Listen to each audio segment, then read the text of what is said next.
Christianity, తర్వాత ఇస్లాము ఇవేవి ఇంకా స్టార్ట్ అవ్వలేదు. అదిరిపోయింది కదా అసలు. చనిపోయాక కూడా వాళ్ళు ఇంకా బతికే ఉన్నారు అన్నట్టు నమ్మేవాళ్ళు. రాబోయే తరాలకి వాళ్ళ చరిత్ర గురించి చెప్పడానికి అనుకుంటా. మరి కొన్ని బస్తాలు అయితే రాజుకు పంపిస్తూ ఉంటారు. సో ముక్కు లోపల నుంచి అది పెట్టి మెదడుని అయితే బయటకు తీసేస్తారు. 9,000 కోట్లు అయితే ఖర్చు పెట్టి మ్యూజియం అయితే కట్టారు. వాళ్ళు చనిపోయాక తిరిగి మళ్ళీ వాళ్ళ ఆత్మ ఈ బాడీలోకి వచ్చేలా చేసే పద్ధతి అనమాట. హాయ్ ఫ్రెండ్స్, నేను మీ Mani. Welcome to my channel. Egypt ట్రిప్లో భాగంగా ప్రజెంట్ అయితే మనం వరల్డ్లోనే బిగ్గెస్ట్ మ్యూజియంలో అయితే ఉన్నాం. నా లాస్ట్ వీడియో ఎవరైనా మిస్ అయ్యింటే అది వెళ్ళి చూసేయండి. సో ఇది పార్ట్ 2 వీడియో అనమాట. లాస్ట్ వీడియోలో ఏంటంటే ఆ మ్యూజియంలో ఉన్న స్టాచ్యూస్ ఇవన్నీ చూపించి మీకు అదంతా ఎక్స్ప్లెయిన్ చేశాను కదా, మీకు నచ్చిందని అనుకుంటున్నాను. ఈ వీడియోలో ఏంటంటే దాని కంటిన్యూషన్ అనమాట. అసలు ఈ లోపల చాలా వరకు మమ్మీ స్టాచ్యూస్ అయితే ఉన్నాయి. అసలు ఈ మమ్మీస్ అంటే ఏంటి, ఈ మమ్మీఫికేషన్ ఎందుకు చేస్తారు, మొత్తం మమ్మీస్ గురించి అయితే మీకు క్లియర్గా ఎక్స్ప్లెయిన్ చేస్తాను ఈ వీడియోలో. ఇప్పుడు ఇంతసేపు మనం బయటనైతే ఎక్స్ప్లోర్ చేసాం. ఐ మీన్ మ్యూజియం బయటను పెట్టిన స్టాచ్యూస్ ఇవన్నీ చూసి ఎక్స్ప్లోర్ చేసాం కదా. ఇప్పుడు మనం ఒక మెయిన్ గ్యాలరీలోకి అయితే వచ్చాం. దానికి సంబంధించిన మ్యాప్ ఇది. ఇప్పుడు ఈ మెయిన్ గ్యాలరీ లోపల అసలు ఏమేమి పెట్టారో ఏంటో చూద్దాం. చాలా క్రౌడెడ్గా ఉంది, అందుకనే ఐ మీన్ వీడియోలో అటు ఇటు జనాలు నడుస్తూ వెళ్తూ ఉన్నారు. Wow wow wow wow wow, అదిరిపోయింది కదా అసలు. ఏన్షియంట్ ఈజిప్ట్ యొక్క మ్యాప్ ఇది. ఒకప్పుడు ఈజిప్ట్ ఐ మీన్ ఇలా ఉండదన్నమాట చూడడానికి.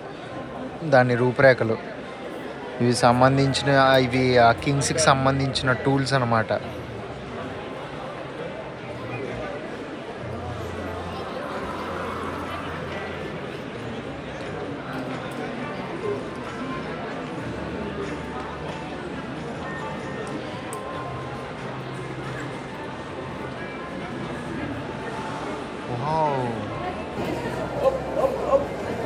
ఇక్కడ చూడండి మ్యాప్ ఇలా ఫామ్ అయింది కదా. ఇప్పుడు చూడండి అలా కాసేపు అయితే డైరెక్ట్గా ఎల్ఈడి టైప్లో అయితే పెట్టారు. కాసేపు అయితే ఇవన్నీ డిసపియర్ అయిపోతుంది. చూస్తే అలా మూవ్ అవుతుంది కదా, అదిగోండి భలే పెట్టారు. సో ఒకప్పుడు ఈజిప్ట్, ఏన్షియంట్ ఈజిప్ట్ అంటే పురాతన కాలంలో ఈజిప్ట్ దేశం ఎలా ఉండేది అనే ఒక మ్యాప్ అనమాట. మ్యాప్ వేసి సో ఎల్ఈడితో కొన్ని డిస్ప్లే అయితే చేస్తున్నారు. బాగుంది, ఇదిగోండి అదిరిపోయింది అసలు. ఇక్కడ కనిపిస్తున్నాయి కదా ఈ చిన్న చిన్న స్టాచ్యూలు, ఇవన్నీ ఏంటంటే కామన్ పీపుల్వి, తర్వాత కొందరు గవర్నమెంట్ అఫీషియల్స్వి, తర్వాత ఇంకొందరు అనమాట కింగ్స్ ఇవన్నీను అయితే సపరేట్గా పెట్టారు వేరే దగ్గర. సో ఇవేంటంటే చాలా వరకు ఒకప్పుడు ఏన్షియంట్ ఈజిప్ట్ పురాతన కాలంలో ఒక 3,000-4,000 సంవత్సరాల క్రితం వీళ్ళు ఎలా జీవించేవారు, తర్వాత వీళ్ళ జీవన విధానం ఎలా ఉండేది ఏంటి అనేది వీళ్ళు ఇక్కడ డిజైన్ చేసి పెట్టారనమాట, మెన్షన్ చేసి. నాకు తెలిసి వీళ్ళన్నీను ఒకప్పుడు కాదనుకుంటా ఈ చిన్న చిన్న స్టాచ్యూలు ఇవన్నీ వీళ్ళు చెక్కి వాళ్ళ లైఫ్ స్టైల్ అది ఎలా ఉంటుందో చూపించడానికి నాకు తెలిసి ఇప్పుడు పెట్టినట్టున్నారు. నాకు ఒక డౌట్ కూడా వచ్చిందనమాట. అదేంటంటే అసలు ఈజిప్ట్ అనేది చాలా డ్రై కంట్రీ కదా, వర్షాలు కూడా చాలా రేర్గా పడుతూ ఉంటాయి. కానీ వీళ్ళు అసలు ఒకప్పుడు ఎలా తినేవాళ్ళు, వీళ్ళకి ఫుడ్ అది ఎలా దొరికేది, ఎందుకంటే పంట పండించాలంటే మనకి నీళ్ళు చాలా ముఖ్యం కదా. అసలు నీళ్ళు అవి ఎలా దొరికేవి ఏంటి, ఇంత డ్రై ల్యాండ్లో అసలు పంటలు ఎలా వచ్చాయని ఇలాంటి డౌట్స్ ఉండేవన్నమాట. సో అప్పుడు రీసెర్చ్ చేస్తే ఏం తెలిసిందంటే ఈ ఈజిప్ట్ దేశంలో నైల్ రివర్ అయితే పాస్ అవుతుంది కదా, నైల్ నది. సో ఉగాండా దేశంలో కూడా ఉంటుంది అనమాట నైల్ నది. అక్కడి నుంచి పుట్టింది అని చెప్పేసి ఉంటుంది. నైల్ రివర్ స్టార్టింగ్ పాయింట్ ఉంటుంది అక్కడ. కాకపోతే ఈ ఈజిప్ట్ దేశం టాప్లో ఉంటుంది. మరి అక్కడి నుంచి ఇక్కడ వరకు ఎలా వచ్చిందో తెలియదు కానీ సో ఈ ఈజిప్ట్ దేశంలో కూడా నైల్ నది అయితే ఉంటుంది. అదైతే వీళ్ళ పంటలు పండించడంలో అయితే చాలా క్రూషియల్ రోల్ అయితే ప్లే చేస్తుంది అనమాట. ఎలా అంటే ఆ నైల్ నదిలోని ప్రతి సంవత్సరం ఏంటంటే వరదలు వచ్చావన్నమాట. సో ఆ వరదలు వచ్చినప్పుడు ఏంటంటే మొత్తం ఇంకా ఆ రివర్ నుంచి వాటర్ అంతా బయటకు వచ్చేస్తుంది కదా. సో అలా వాటర్ బయటకు వచ్చేసినప్పుడు ఏంటంటే మళ్ళీ ఆ ఫ్లడ్స్ తగ్గిపోయే టైంకి ఏంటంటే ఆ ఫ్లడ్స్ వచ్చిన ఆ ఏరియా అంతా, ఎఫెక్ట్ అయిన ఏరియా అంతా ఏంటంటే సో ఒక నల్ల రంగు ఇసుక అంటున్నానంటే నల్ల రంగు మట్టి. సో ఆ సారవంతమైన మట్టి వచ్చేదన్నమాట. వరదలు ఎప్పుడు వచ్చినా సరే ఆ సారవంతమైన మట్టి వచ్చేది. ఆ మట్టి ఉన్నప్పుడు ఏంటంటే వీళ్ళు ఆ పంటలు పండించుకోవడానికి అది కొంచెం కరెక్ట్గా ఉంటుంది అనమాట ఆ మట్టి. సో అప్పుడు ఏంటంటే ఎప్పుడైతే వరదలు వచ్చాయో, వరదలు వచ్చి వెళ్ళిపోయిన తర్వాత వీళ్ళు ఏంటంటే పంటలు పండించడం అయితే స్టార్ట్ చేశారు. సో అలాగా ప్రతి ఇయర్ అయితే వరదలు వచ్చేవి. తర్వాత ఆ వరదలు అయిపోయాక మళ్ళీ అదే ఆ చోట్లోని వీళ్ళు పంటలు పండించేవారు అనమాట. అప్పట్లో డబ్బులు గట్రా వీళ్ళకి ఇంకా అప్పట్లో ఏం స్టార్ట్ అవ్వలేదు అనమాట. ఎందుకంటే క్రిస్టియానిటీ తర్వాత ఇస్లాము ఇవేవి ఇంకా స్టార్ట్ అవ్వలేదు అప్పట్లో. అప్పుడు ఏంటంటే వీళ్ళు ఆ డబ్బులకి బదులు బార్టర్ సిస్టమ్ని అయితే యూజ్ చేసేవారు. బార్టర్ సిస్టమ్ అంటే తెలుసు కదా. సో మన దగ్గర ఉన్నవి ఇచ్చేసి వాళ్ళ దగ్గర ఉన్నవి తీసుకోవడం, మనకేం కావాలంటే అవి. ఇప్పుడు ఒకప్పట్లో ఎలా జరిగేవంటే ట్రాన్సాక్షన్లు, ఇప్పుడంటే మనం యూపీఐ, ఫోన్పే, గూగుల్ పే ఇలా వాడుతున్నాం కదా. అప్పుడు ఏంటంటే ధాన్యం, తర్వాత బ్రెడ్, తర్వాత బియరు, తర్వాత బట్టలు, ఆయిల్ ఇలాంటివి ఏంటంటే మన దగ్గర ఏది ఎక్కువ ఉంటే అవి ఇచ్చేసి మనకి ఏవి కావాలో అవి తీసుకోవడం అనమాట. సో అప్పట్లో అయితే వీళ్ళు పండించిన పంటలు దాచుకొని తర్వాత ఇలాంటి బ్రెడ్, బీరు ఇవన్నీ దాచుకొని అయితే వేరే వాళ్ళకి ఇచ్చి వాళ్ళకి ఏం కావాలో అవి తీసుకునేవాళ్ళు. కాకపోతే చాలా వరకు ఏంటంటే వీళ్ళు ఈ వ్యవసాయం చేసేది మొత్తం ఇదంతా ఏంటంటే రాజులకు సంబంధించిన ల్యాండ్ అనమాట. కాకపోతే వీళ్ళు ఇందులో పని చేస్తారు. అంటే ఓనర్స్ ఏంటంటే రాజులు. కాకపోతే ఈ కామన్ పీపుల్ ఎవరైతే ఉన్నారో ఈ నైల్ నది పక్కన వీళ్ళు అగ్రికల్చర్ ఫార్మింగ్ చేసి తర్వాత అందులో వచ్చిన పంట ఉంటుంది కదా, ఆ పంటని ఏంటంటే వీళ్ళు డివైడ్ చేస్తారనమాట. కొంతేమో రాజుకు పంపించాలి, మిగతా కొంతేమో వీళ్ళు ఉంచుకుంటారు. అంటే వీళ్ళు డైలీ లైఫ్లో వీళ్ళు తినడానికి గట్రా. మిగతాది ఏంటంటే కొంత టెంపుల్ చైర్ అని ఇంకా తర్వాత ఇంకా డిఫరెంట్ ఉంటాయన్నమాట. అంటే ఇప్పుడు మనం అంటే ట్యాక్స్ కడుతున్నాం, ఒకప్పుడు ఇలాగ ట్యాక్స్ అది ఉండదు తెలిసింది కదా, చాలా సినిమాల్లో కూడా చూసుంటాం. సో పండించిన ధాన్యం అయితే కొన్ని బస్తాలు అయితే రాజుకు పంపిస్తూ ఉంటారు. సో ఆ రకంగా ఉండేదన్నమాట. కింగ్స్ షేర్ అని చెప్పేసి టెంపుల్ షేరు, తర్వాత ఫార్మర్ షేర్. వీళ్ళు పండించినప్పుడు కూడా ఏంటంటే సో సపరేట్గా పండించి సో ఇది రాజుకి వెళ్ళాల్సింది రాజుకు పంపించేస్తారు, టెంపుల్స్కి వెళ్ళాల్సింది టెంపుల్స్కి పంపించేస్తారు అనమాట. వావ్, ఎంత బాగా డిజైన్ చేశారో చూడండి. యాక్చువల్గా వీళ్ళకి కొన్ని ముక్కలే దొరికాయి అక్కడక్కడన, మిగతా దొరకలేనివి ఏంటంటే వీళ్ళు డ్రా చేశారనమాట. వీళ్ళు డ్రా చేసి అది కూడా కరెక్ట్ చూడండి, ఇక్కడ హాఫ్ ఫేస్ ఉందా, మిగతా హాఫ్ అయితే దొరికింది పెట్టారు, ఆ రెండు కలిపి మెర్జ్ చేశారు. ఇక్కడ కూడా అంతే, ఇక్కడ చూడండి పైనంతా అప్పర్ బాడీ దొరికింది, కిందన మిగతాది దొరకలేదు, దానికి ప్లేస్లో వీళ్ళైతే డ్రా చేశారు. సూపర్ కదా అసలు. ఎగ్జాక్ట్గా అక్కడే పెట్టారు మళ్ళీ. ఎందుకంటే ఈ ఈజిప్ట్ చాలా చరిత్ర కలిగిన దేశం కదా. సో అందుకని చెప్పేసి వాళ్ళు ఈ మ్యూజియం కట్టడంలో అసలు చాలా వరకు కేర్ తీసుకున్నారు.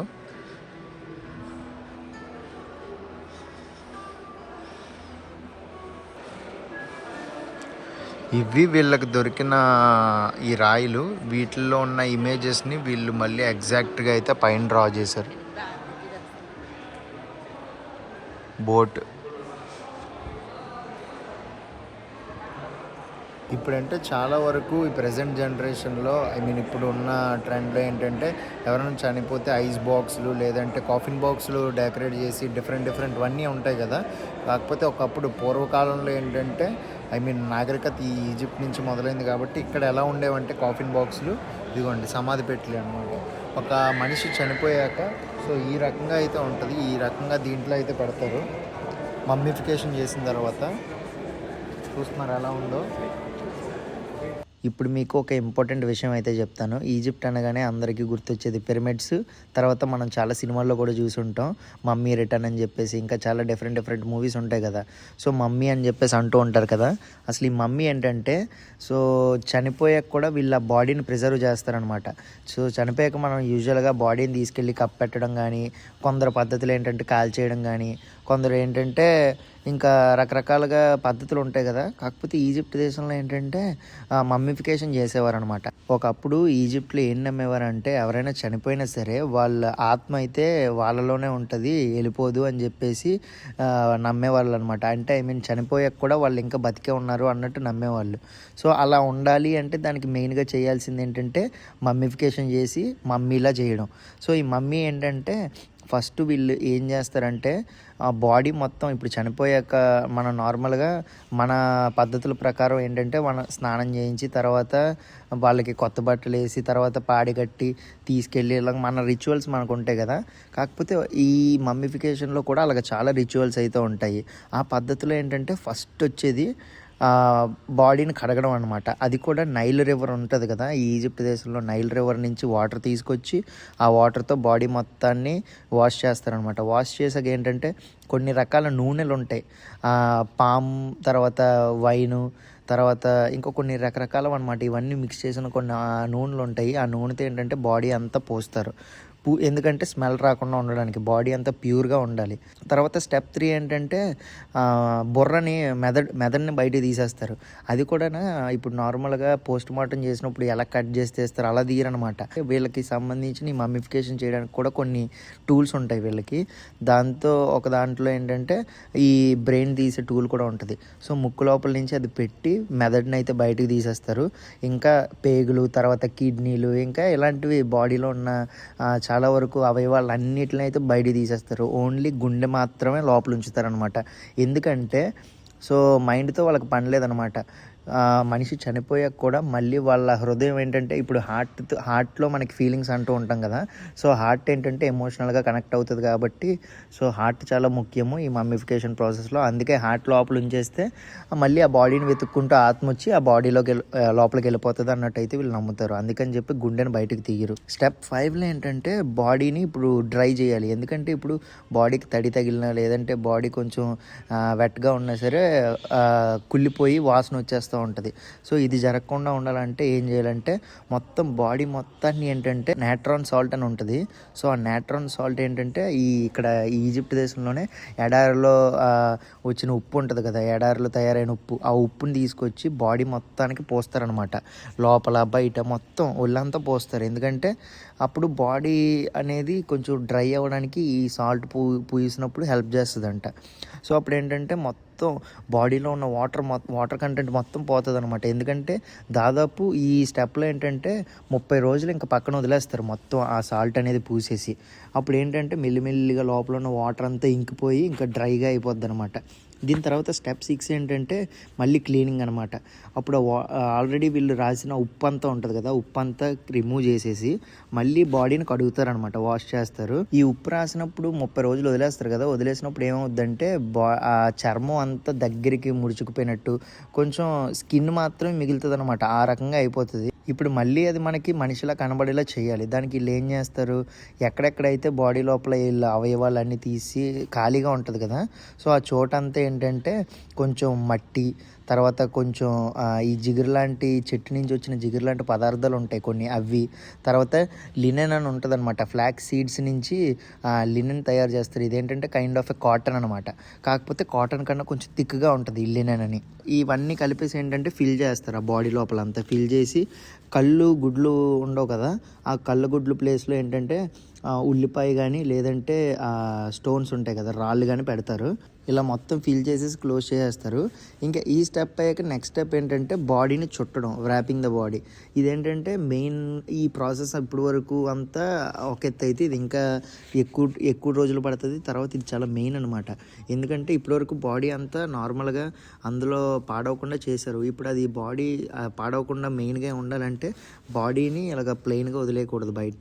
అప్పుడు ఏం చేస్తారంటే బాడీలో ఎక్కడ ఖాళీ ఉండకుండా మొత్తం లినెన్ క్లాత్, ఇందాక చెప్పాను కదా కాటన్ లాంటిది అని చెప్పేసి, ఆ క్లాత్తోని మొత్తం బాడీ అంతా చుట్టేస్తారనమాట. ఎక్కడ గ్యాప్ ఉంచరు.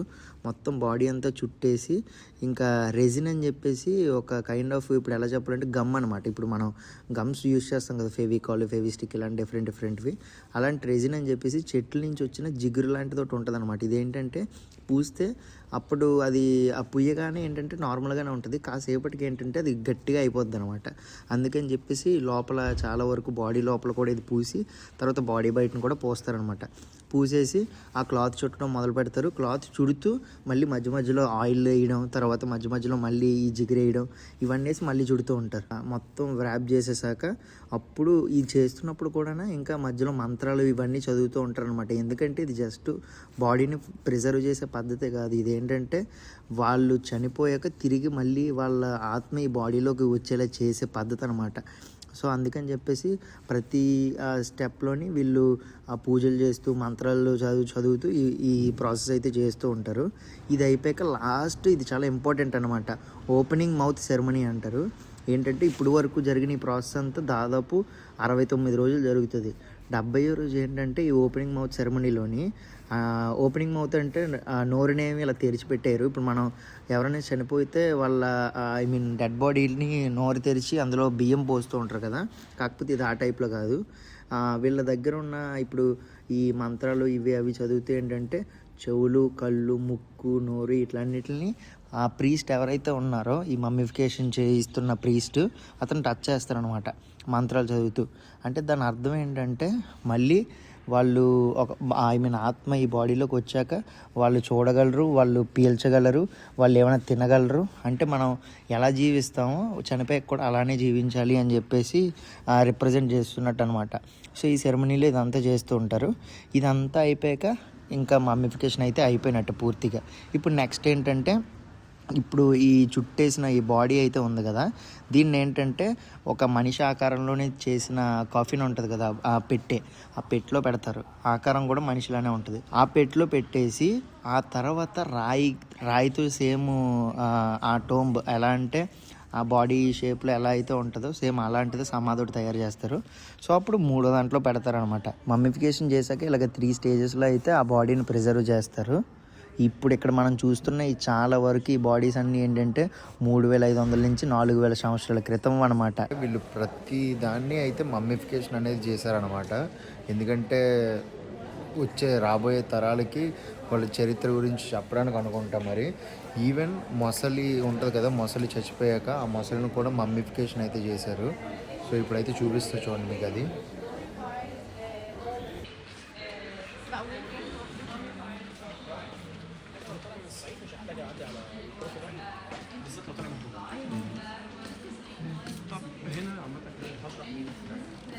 అసలు ఈ మ్యూజియం గురించి కొత్త కొత్త విషయాలు తెలుసుకుంటూ ఉంటే నాకైతే మతిపోతుంది. అసలు నేను ఈ మ్యూజియం కట్టడానికి ఎంత ఖర్చు అయిందో చెప్తాను, షాక్ అవుతారు మీరైతే. అసలు దాదాపు 9 కోట్ల రూపాయలు అయితే ఖర్చు పెట్టారంట.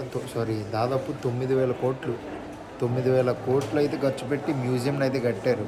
సో ఈజిప్ట్ దేశానికి మొత్తానికి ప్రైడ్ అనమాట. ఎందుకంటే ప్రపంచంలోనే అతిపెద్ద మ్యూజియం. ఇంతకు మించి ఇంతకన్నా పెద్ద మ్యూజియంలు ప్రపంచంలో ఎక్కడా లేవు. దాదాపు 5 లక్షల స్క్వేర్ మీటర్ల విస్తీర్ణం ఈ మ్యూజియంది. సో ఊహిస్తేనే అసలు షాకింగ్గా ఉంది. దాదాపు 20 సంవత్సరాలు అయితే పట్టిందంట. 2002లో మొదలుపెట్టారు కన్స్ట్రక్షన్ స్టార్ట్ చేయడం. మధ్యలో ఈ కోవిడ్ వచ్చి ఇంకా చాలా ఇబ్బందులు వచ్చి అయితే అలా డిలే అవుతూ ఫైనల్గా 2002లో మొదలు పెడితే 2025లో పూర్తయింది. అసలు ఏదో జస్ట్ మ్యూజియం కదా అనుకుంటే తప్పు అసలు. ఎందుకంటే ఈ మ్యూజియం కట్టడానికి చాలామంది అయితే కష్టపడ్డారు. దాదాపు 5,000 మంది ఇంజనీర్లు, ఇంకా ఎంతోమంది వర్కర్సు. అసలు స్టిల్ ఇప్పటికీ ఇంకా చాలా చివరి దశలో అయితే ఉంది. మొత్తం పూర్తి అయిపోయింది లోపలంతా. బయట చిన్న చిన్న మరమ్మతులు అయితే చేస్తున్నారు. నేనైతే షాక్ అయ్యాను అసలు. ఎందుకంటే ఇంతమంది ఇంజనీర్లు, ఇంత పెద్ద మ్యూజియము. ఇంకొక విషయం ఏమంటే ఈ ఈజిప్ట్ గవర్నమెంట్కి డబ్బులు సరిపోలేదంట ఈ మ్యూజియం కట్టడానికి. ఎందుకంటే 9,000 కోట్ల రూపాయలు అంటే చాలా ఎక్కువ. సో సరిపోకపోతే వీళ్ళు జపాన్ గవర్నమెంట్ నుంచి లోన్ కూడా తీసుకున్నారంట కొంత. సో జపాన్ గవర్నమెంట్ కూడా చాలా వరకు వీళ్ళకి హెల్ప్ అయితే చేసింది. అండ్ ఈ లోపల అసలు ఈ టెక్నాలజీ చూస్తుంటే అసలు మతిపోతుంది నాకైతే. చూసారా ఈ పైన కూడానా కలర్స్ మారుతూ అక్కడక్కడ డిజిటల్ మ్యాప్స్ అయితే పెట్టారు. అదిరిపోయింది అసలు మ్యూజియం. ఇలాంటి మ్యూజియం నేను అసలు ఇప్పటికి వచ్చి ఎక్కడ చూడలేదు. 29 దేశాలు తిరిగాను కానీ ఎక్కడ చూడలేదన్నమాట. అదిరిపోయింది మ్యూజియం. తప్పకుండా పోతే 5,000, 4,000, 3,000 ఇందాక చెప్పడం మర్చిపోయాను స్టార్టింగ్లో. సో టికెట్ ప్రైస్ 2,700 రూపాయలు. నేనైతే 3,500 అలా చెప్పాను కదా. సో క్యాలిక్యులేషన్ తప్పుగా చేశాను. 2,700 రూపాయలు అయితే పడింది టికెట్. అదే కాకుండా ఈ గ్రాండ్ ఈజిప్షియన్ మ్యూజియంలో ఇంకొక రాజుకి సంబంధించిన 5,000 వస్తువులు అయితే పెట్టారు. ఆ రాజు ఎవరో కాదు, తూతన్ ఖమూన్ అంటారనమాట. అంత పవర్ఫుల్ రాజు ఏం కాదు, అంత ఎక్కువ కాలం కూడా ఈయన పాలించలేదు. 9 సంవత్సరాల వయసులోనే ఈయన రాజు అయిపోయాడు అనమాట. ఈ 18, 19 సంవత్సరాలు ఆ టైంలోనే చనిపోయారు. ఎక్కువ కాలం ఈయన పాలించకపోయినా, ఎక్కువ కాలం ఈయన జీవించకపోయినా సరే ఇంత పాపులర్ ఎందుకంటే మిగతా చాలా వరకు రాజులు అందరి సమాధులు ఏంటంటే దోచేసుకున్నారనమాట చాలామంది దొంగలు. ఎందుకంటే మమ్మిఫికేషన్ చేశాక దాంట్లో కొంచెం బంగారం బంగారంకి సంబంధించినవి ఇలాంటివి చాలా రాజుకి సంబంధించినవి ఆ సమాధి లోపల పెట్టేసి వీళ్ళు పూజ చేస్తారు. పెట్టేస్తారు. కాకపోతే ఈ రాజుకి సంబంధించిన ఈ తూతన్ఖామున్ ఈ రాజుకి సంబంధించినవి ఏంటంటే ఆ సమాధి ఎలా అయితే మొత్తం సీల్డ్గానే దొరికిందనమాట. ఎవరు దోచుకోలేదు, ఎవరికి కనబడలేదు. మరి ఇది కనబడలేదు, లేదంటే వీళ్ళు ఎవరికంట పడలేదు. సో అందుకని చెప్పేసి ఆ సమాధి ఎప్పుడైతే ఓపెన్ చేశారో దాదాపు 5,000కి పైగానే ఆ రాజుకి సంబంధించిన ఆబ్జెక్ట్స్ అయితే దొరికాయి అనమాట ఈ ఈజిప్షియన్ గవర్నమెంట్కి. అది కూడా ఒరిజినల్వి. అందుకని చెప్పేసి ఆయనవి అన్నీనా పొందుపరిచి ఈ మ్యూజియంలో అయితే ఫస్ట్ టైం అయితే పెట్టారు. ఇంతకుముందు కూడా ఈ రాజుకి సంబంధించినవి ఇంకా ఈజిప్ట్లో చాలా మ్యూజియంలో ఉన్నాయి కదా, ఎక్కడ అయితే డిస్ప్లే చేయలేదు. ఫస్ట్ టైం అయితే ఈ మ్యూజియంలోనే డిస్ప్లే చేశారు. అందుకని చెప్పేసి చాలా స్పెషల్ అనమాట. ఆ రాజు యూజ్ చేసిన మాస్క్, తర్వాత ఇంకా చాలా ఐటమ్స్ ఈ గ్రాండ్ ఈజిప్షియన్ మ్యూజియంలో అయితే ప్రిజర్వ్ చేశారు. మొత్తం గోల్డెన్ కలర్లో అసలు ఎంత బాగుంది. ఓన్లీ సపరేట్ ఛాంబర్ అయితే పెట్టారనమాట ఈ రాజుకి సంబంధించిన వస్తువులన్నీ పెట్టడానికి.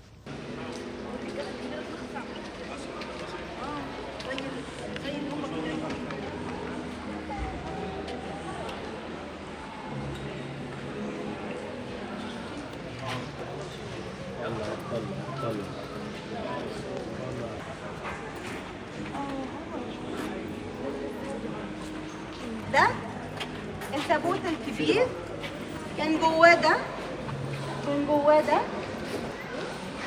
الفلاش بعد اذنك.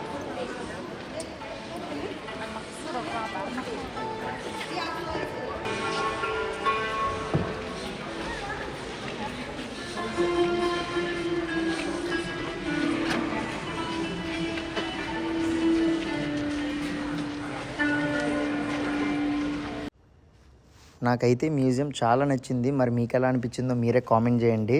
ఒకవేళ లాస్ట్ వీడియో ఎవరైనా మిస్ అయ్యి ఉంటే చూడండి. సో ఈ మ్యూజియంని పార్ట్ 1, పార్ట్ 2 2 వీడియోలుగా అయితే డివైడ్ చేసి మీకు చూపించాను. ఎందుకంటే చాలా పెద్ద మ్యూజియము, ఒకే వీడియోలో మొత్తం చూపించలేను కాబట్టి మొత్తం హిస్టరీని ఎక్స్ప్లెయిన్ చేస్తూ చూపించాను. మీకు నచ్చిందని అనుకుంటున్నాను. చూడండి అంత అడ్వాన్స్డ్ టెక్నాలజీ అయితే ఉంది ఈ మ్యూజియంలో.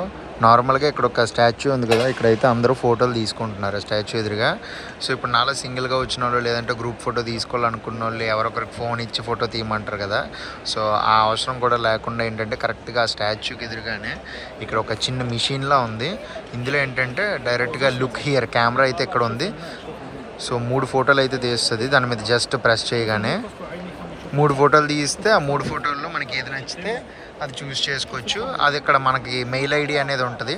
సో మన మెయిల్ ఐడి ఇచ్చేస్తే ఆ ఫోటోలు అయితే మన మెయిల్ ఐడికి పంపించేస్తుంది అనమాట. ఇదిగోండి చూడండి, ఇప్పుడు ప్రజెంట్ ఒక అతను అయితే ఫోటో తీసుకుంటున్నారు. ఇదిగోండి 1, 2, 3 ఈ 3 ఫోటోలు తీసుకున్నాడు కదా. ఇప్పుడు ఆ 3లో ఏదో ఒక ఫేవరెట్ ఫోటో చూస్ చేసుకుంటారు. అదిగోండి చూస్ చేసుకున్నారు కదా. వాళ్ళ మెయిల్ ఐడి అయితే ఇప్పుడు ఎంటర్ చేయగానే వాళ్ళ మెయిల్ ఐడికి అయితే పంపించేస్తారనమాట ఫోటో. బాగుంది కదా ఇదేదో. ప్రతి ప్లేస్లో ఇలాంటి ఒక మిషన్ పెట్టేస్తే ఏ గొడవ ఉండదు. కానీ ఫోటోగ్రాఫర్లకు అయితే బేరం లేకుండా పోతే అదో ఆ బాధ అయితే మరి ఉంటుంది. చూసారు కదా, ఈ మ్యూజియం వీడియో అయితే మీకు నచ్చిందని అనుకుంటున్నాను. దాదాపు 3 గంటల సేపు అయితే మనం ఎక్స్ప్లోర్ చేసాం. అయినా సరే టైం సరిపోలేదు, అంత పెద్దది ఉంది మ్యూజియం. చాలా హైటెక్గా అయితే కట్టారనమాట. చాలా బాగా అనిపించింది. కొత్త విషయాలు అయితే తెలుసుకున్నాను అసలు ఈజిప్ట్ చరిత్ర గురించి. ఈ వీడియో అయితే నచ్చితే మన ఛానల్ సబ్స్క్రైబ్ చేసుకోండి. ఇంకొక ఇంట్రెస్టింగ్ వీడియోతో మళ్ళీ మీ ముందుంటా. అంటిల్ దెన్ బోయ్.